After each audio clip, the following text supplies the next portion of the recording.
হাসনাবাদে সেখানে তৃণমূলের গোষ্ঠী দ্বন্দ্বের অভিযোগ, পঞ্চায়েত সমিতি সভাপতি এবং ব্লক সভাপতির মধ্যে দ্বন্দ্ব। হাসনাবাদে তৃণমূল নেতার গাড়ি ঘিরে বিক্ষোভ।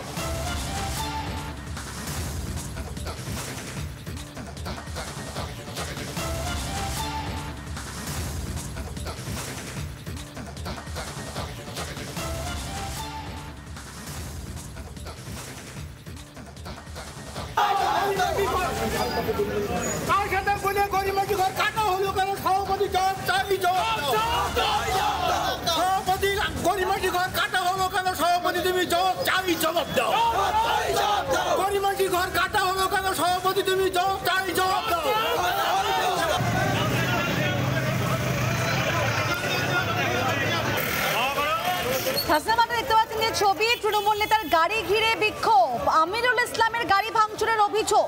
হাসনাবাদ পঞ্চায়েত সমিতির সভাপতি হচ্ছেন এই আমিরুল ইসলাম, তার গাড়ি ভাঙচুরের অভিযোগ সামনে আসছে। আমিরুলের গাড়ি ঘিরে বিক্ষোভ দেখায় তৃণমূল ব্লক সভাপতির অনুগামীরা। আনন্দ সরকারের অনুগামীদের বিরুদ্ধে আবার সেই অভিযোগ। হাসনাবাদে ব্লক সভাপতি হচ্ছেন আনন্দ সরকার, তার বিরুদ্ধে অভিযোগ করছেন আমিরুল ইসলাম।